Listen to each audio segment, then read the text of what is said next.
Buenas noches, busque usted la palabra en el libro de San Juan capítulo 14, versículos 5 y 6. Y dice así en el nombre de nuestro Señor Jesucristo.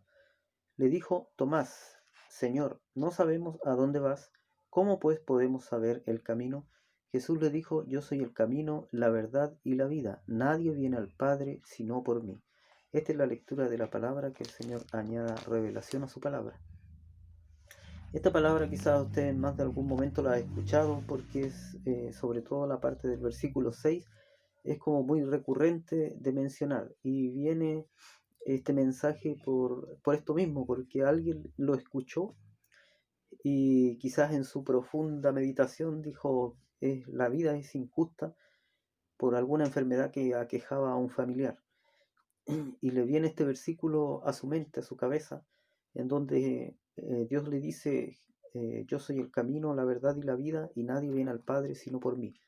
Entonces, cuando nosotros analizamos, ¿cierto?, estas palabras que dijo Tomás, podemos ver que dentro de estas pocas palabras, ¿cierto?, del versículo 6 no se esconden, sino que está la deidad de Dios en Jesucristo, presentada en pocas palabras, porque dice, cuando parte el versículo, dice: Jesús dijo: yo soy, ¿cierto? Y se presenta como el gran yo soy. Dios se presenta por primera vez, ¿cierto?, como con ese nombre. Dice, cuando, ¿cuándo lo hace esto? En Éxodo 3, versículo 10 al 15, ¿cierto? Pero si usted lo puede buscar, pero para ser más exacto, y usted lo puede leer, ¿cierto?, del 10 al 15, pero el versículo que vamos a tomar solamente es el 14. Dice: Y respondió Dios a Moisés: Yo soy el que soy. Y dijo: Así dirás a los hijos de Israel: Yo soy, me envió a vosotros. ¿Cierto? Entonces, de esta manera Dios se presenta, porque Moisés le pregunta, cuando Dios le encomienda, ¿cierto?, liberar a su pueblo e ir y presentarse frente a Faraón. Entonces le dice Moisés: ¿y qué le voy a decir que me envía? Entonces Dios le dice de esa manera, le dice: Yo soy. Entonces aquí, por eso dice, Jesús dice: Yo soy, ¿cierto? Usa el mismo nombre. ¿Por qué? Porque Él era Dios, pero Dios en la tierra encarnado, ¿cierto? Dios presentándose ante los hombres de una manera que el hombre le pudiese entender, que el hombre pudiese tocarlo, que el hombre pudiese verle, ¿cierto? Y que Él pudiera demostrar que este camino era posible. Quizás a nosotros nos cuesta, ¿cierto?, mucho más todavía el poder transitar este camino de santidad, porque el hombre dice que su corazón está siempre inclinado a hacer lo malo, no a hacer lo bueno. Si estuviese inclinado a hacer lo bueno, a lo mejor nos costaría mucho menos el poder hacer las cosas de Dios. Después, luego dice en Éxodo, no, ese ya lo revisamos, dice Hechos 4:12: Y en ningún otro hay salvación, porque no hay otro nombre bajo el cielo dado a los hombres en quien podamos ser salvos, ¿cierto? Entonces, ¿quién se presenta? Jesús se presenta primeramente, ¿cierto? Dice: Yo soy el camino. ¿Por qué? Porque la pregunta que le dijo Tomás: Señor, no sabemos a dónde vas, ¿cómo podemos saber el camino? Entonces Jesús le dice: Yo soy, ¿cierto? Yo soy. Y después le dice: el camino y la verdad y la vida, ¿cierto? Entonces yo soy el camino. ¿Para dónde? Para el camino para llegar a Dios, el camino para entender las Escrituras, el camino para la salvación del hombre. Y cuando nosotros podemos entender eso, entonces tenemos que entregar, ¿cierto?, nuestra alma, nuestro corazón a Jesucristo. Si hoy en día, ¿cierto?, estamos pasando por dificultades, por más sencillo que pueda sonar esto, ¿cierto?, no hay otra solución para la persona, para el hombre, para la mujer, que encomendar su camino al Señor y seguirle.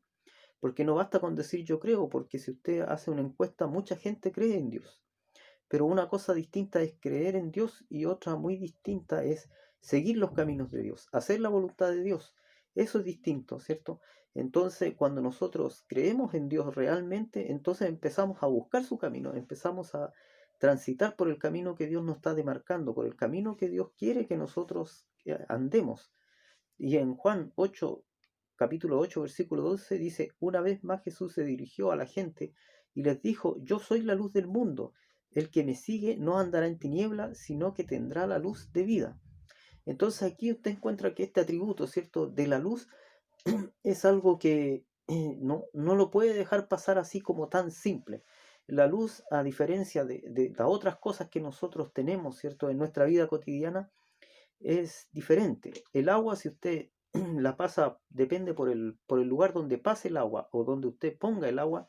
Si ese lugar está sucio, el agua se va a contaminar, ¿cierto? Si yo pongo, si echo agua en un vaso y el vaso está sucio, el vaso se contamina, el agua se contamina con el vaso sucio, ¿cierto? Si yo donde ponga el agua está sucio, el agua se va a contaminar.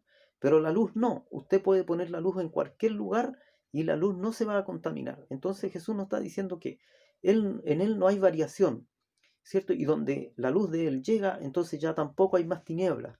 Entonces si la luz de Él llega a nuestro corazón, a nuestra vida, por más mal que esté nuestra vida, siempre va a haber una transformación en aquel que Jesucristo ilumina, ¿cierto? Su corazón, su conciencia, su alma, porque no va a contaminar la luz que Dios pone en usted.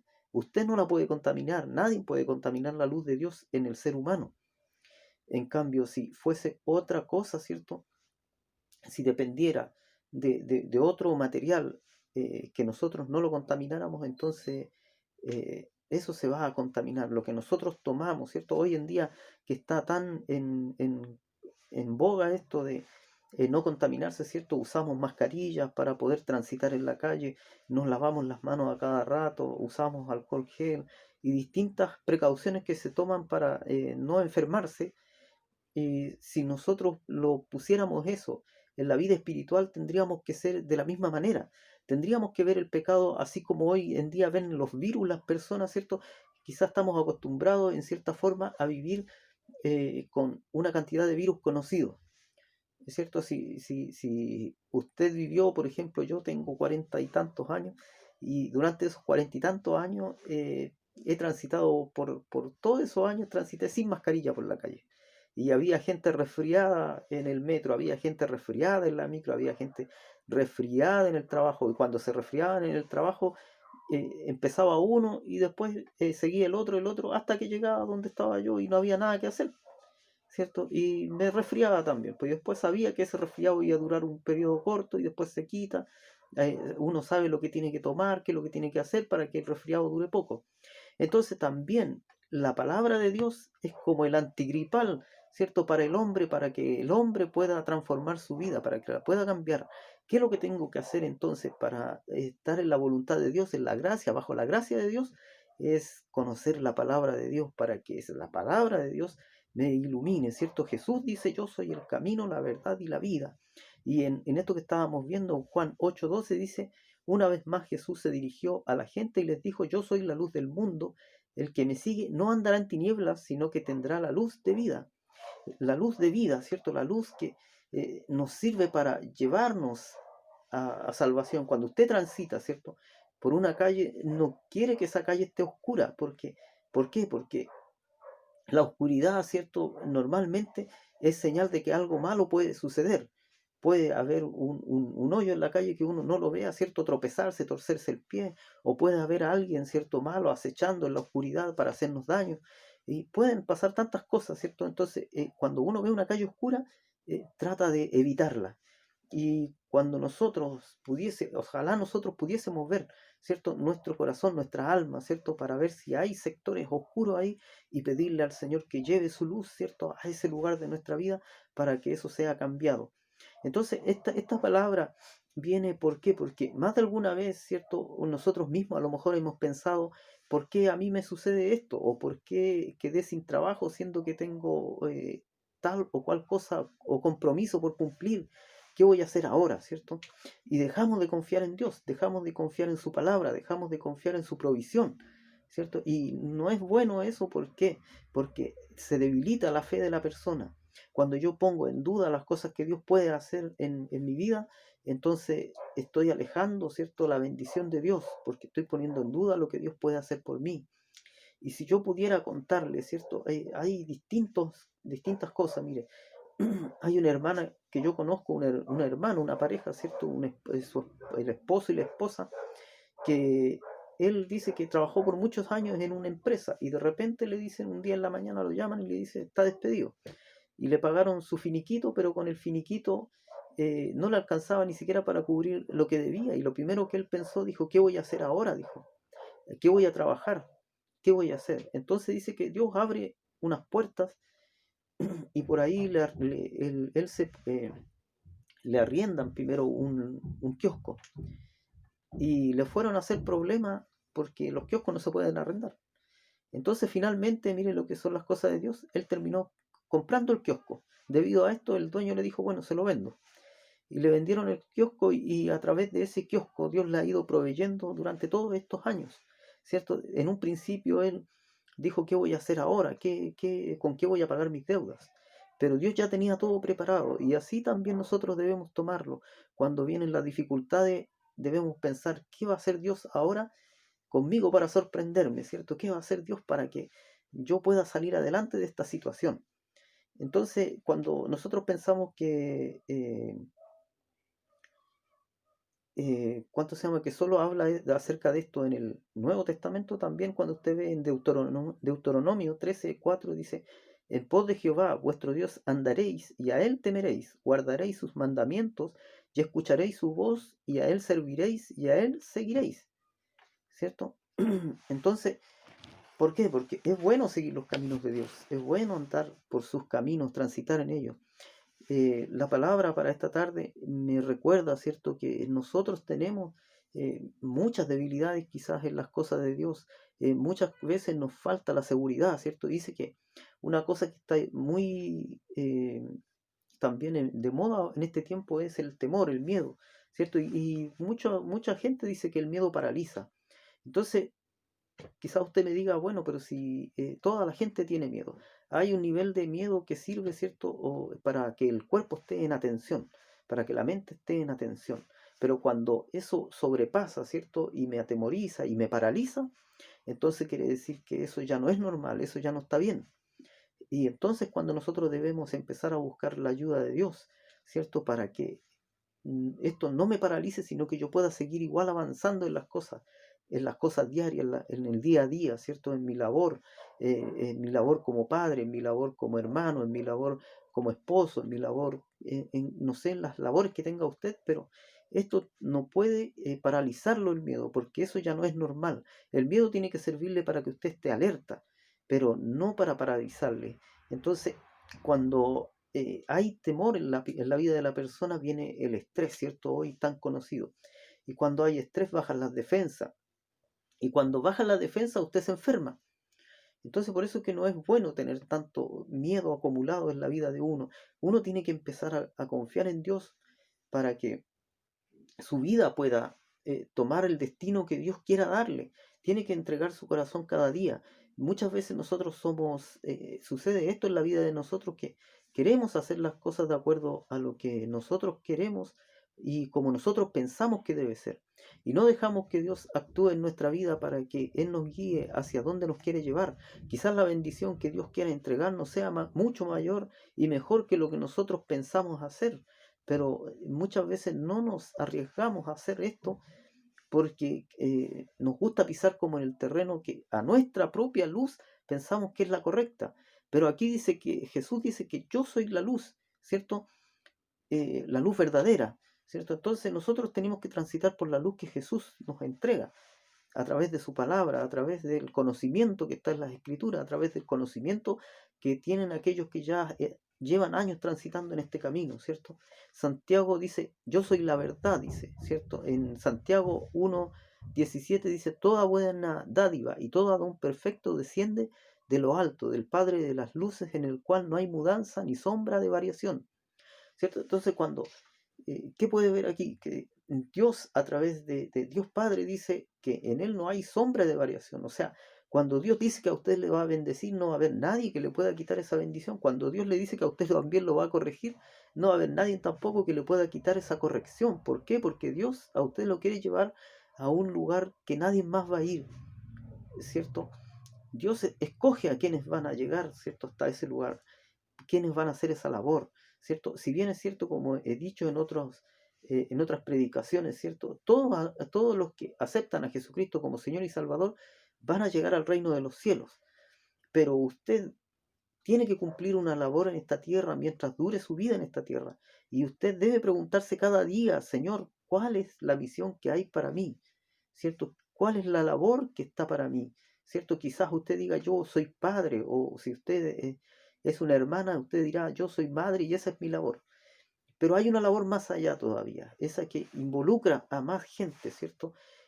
No es solamente la de ser padre y ser madre, ser esposo, ser hijo, ¿cierto? Cuando nosotros analizamos la vida de los creyentes que hubieron anteriores a nosotros, vemos que ellos eran valientes, eran hombres valientes en las manos de Dios.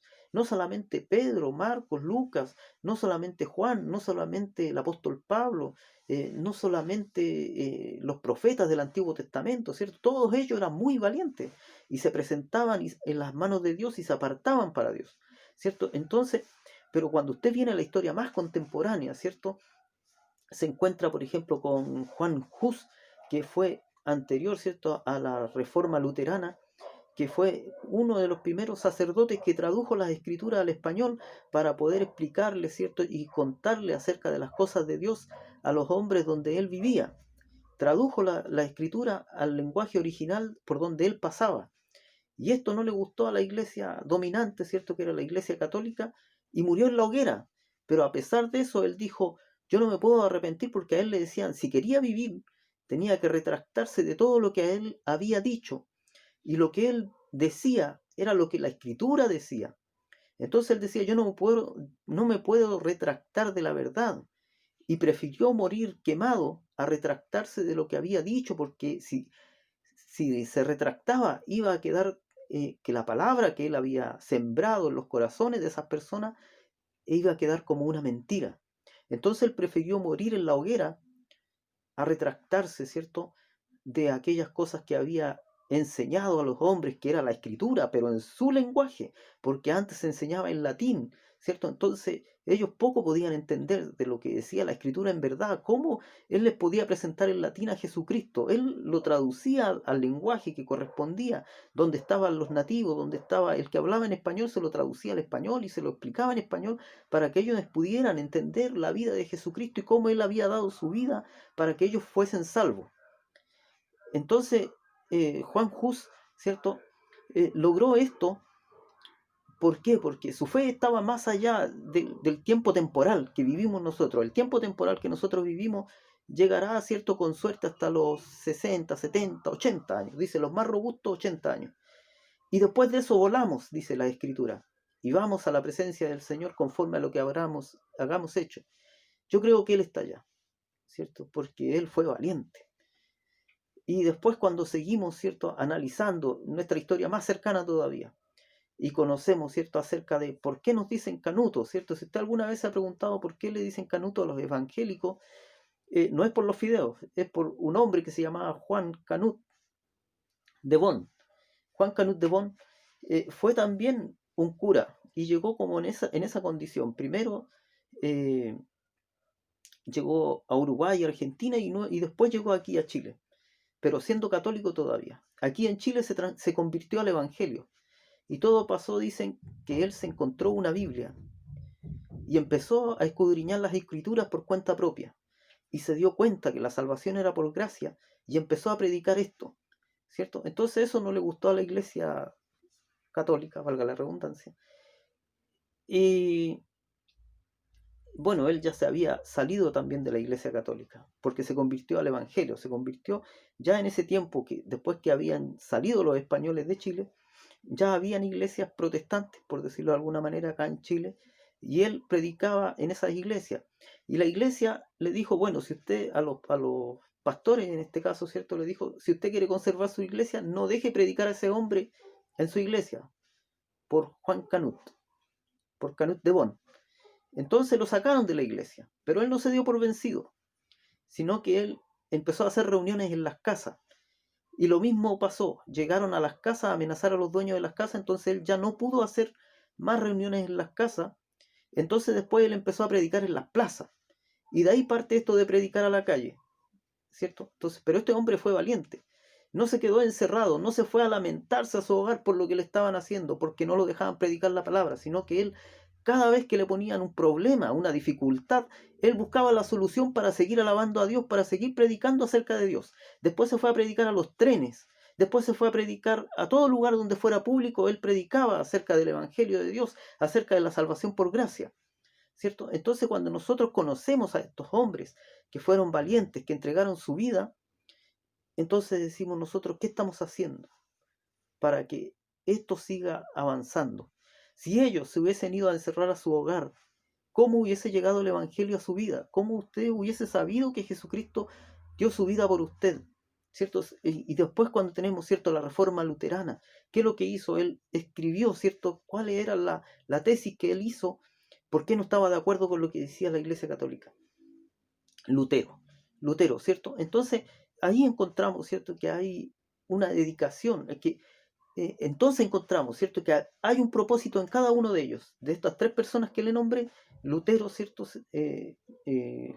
Hus y Canut de Bonn, nos enseña que ellos tenían un propósito claro, ¿cierto? Hoy, pasados los años, pasado el tiempo, podemos entender que tenían cada uno de ellos un propósito específico para la historia, ¿cierto? Que Dios estaba escribiendo más allá de cuando se terminó y se cerró la escritura. En el cielo se siguió escribiendo la escritura.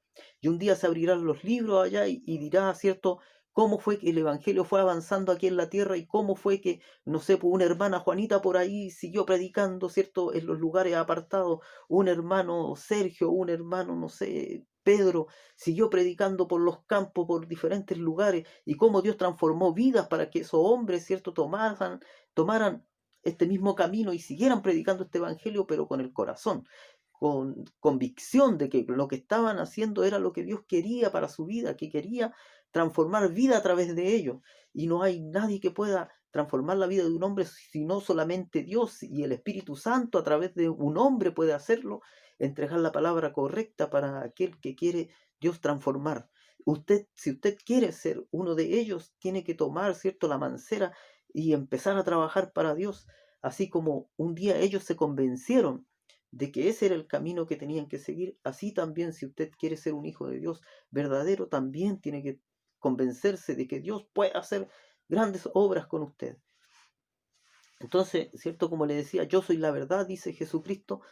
En Mateo 10:11 dice, yo soy el buen pastor da su vida por las ovejas, ¿cierto? El pastor asalariado cumple su labor nomás y después se va. Y ahí quedan las ovejas. La oveja es un animalito que es torpe, necesita el cuidado, necesita la protección, necesita la guía. Si usted deja una ovejita sola, no conoce el peligro. Entonces por eso que Dios nos asemeja a las ovejas a nosotros. ¿Por qué? Porque necesitamos que estén sobre nosotros todo el día. Para que nosotros podamos cumplir la labor, necesitamos que alguien nos esté guiando, que nos esté diciendo, no se vaya para allá, no vaya a ese lugar porque ese lugar es peligroso, transite por este camino porque este es el camino correcto. Entonces esa es la labor del pastor, ¿cierto? Y Jesucristo lo hace a través del Espíritu Santo de guiarnos, ¿cierto?, a toda verdad, a toda justicia, pero también en el día a día nos va diciendo qué es lo que es bueno hacer y qué no debemos hacer. Dice, en Juan 1, del 1 al 5, lo vamos a leer un poquito. Juan 1, del 1 al 5, dice, en el principio era el verbo, y el verbo era con Dios, y el verbo era Dios. Este era en el principio con Dios, todas las cosas por él fueron hechas, y sin él nada de lo que ha sido hecho fue hecho. En él estaba la vida, y la vida era la luz de los hombres. La luz en las tinieblas resplandece, y las tinieblas no prevalecieron contra ella. Entonces, cuando vemos esto, dice acerca de la preexistencia de Jesucristo, ¿cierto?, en la presencia de su Dios Padre, en la presencia de Dios Padre. Cuando nosotros vemos esto, entonces podemos entender por qué Él puede decirnos, ¿cierto?, con toda libertad, yo soy el camino, la verdad y la vida, porque en Él está el pasado, el futuro y el presente de nosotros, de nuestra generación, de nuestra descendencia, ¿cierto? Él conoce toda nuestra ascendencia y toda nuestra descendencia también, ¿cierto? Entonces por eso que Jesucristo es el camino, la verdad y la vida para cada uno de nosotros. ¿Quién puede transformar la vida de un hombre si no solamente Jesucristo a través de su Espíritu Santo, a través del Espíritu Santo que viene cuando usted acepta al Señor? Entonces dice que Jesús es el Dios, el único camino para el hombre. No hay otro camino que pueda servirle al hombre para que para hallar paz, la salvación para su alma. El camino correcto le lleva al lugar para que usted pueda ir, ¿cierto? Entonces, quisiera que esta palabra, ¿cierto?, fuera guardada en su vida. Y la vida, dice, es porque solo tenemos acceso a la vida en un pasaje de la Escritura. Y a un joven le dice, cuando usted analiza si en la Escritura, ¿cierto?, hubo intervención acerca de Jesús en la vida de las personas, sí. Tiene dos ejemplos así, para más o menos rápido. Tiene el ejemplo de Lázaro, ¿cierto? Cuando pasaron ya 3 días, él llega al hogar de Lázaro y le dice: Lázaro, sal fuera, ¿cierto? Cuando ya le dijeron, lleva 3 días muerto, por lo tanto ya hiede, ¿cierto? O sea, hasta hediondo ya, por decirlo. Y él le dice: Lázaro, sal fuera. Y demostró, ¿cierto?, que él podía dar vida aunque usted estuviese muerto. Cuando dice esto, se refiere también a que aunque esté muerto uno en pecados, muerto en pecados, ¿cierto?, él nos puede levantar igual de esa manera. Y cuando también habla, ¿cierto?, que dice que en un pasaje de la Escritura dice que Jesús iba caminando con los discípulos y se cruza, ¿cierto?, con un cortejo fúnebre en donde iba una madre llevando a su hijo al cementerio. Y dice que Jesús también los detiene y le devuelve el hijo a la viuda, ¿cierto?, que era el único sustento que tenía. Entonces, Jesús nos muestra que Él también es la vida y que se compadece del hombre, porque conoce sus debilidades, conoce, ¿cierto? A través de su estadía en la tierra, conoce que el hombre tiene muchas limitaciones y por eso que da su vida, ¿cierto?, para que el hombre pueda ser perdonado y llevado a redención. Quisiera que usted pudiera eh, guardar esta palabra en su corazón, en su vida, y reflexionar acerca de esta palabra que quizás tantas veces ha escuchado. ¿En qué parte a usted quizás le cuesta un poco más cuando dice: yo soy el camino, la verdad y la vida? Jesús es la vida, Jesús es el camino, Jesús es la verdad. Que Dios le bendiga, el Señor le guarde desde ahora y para siempre.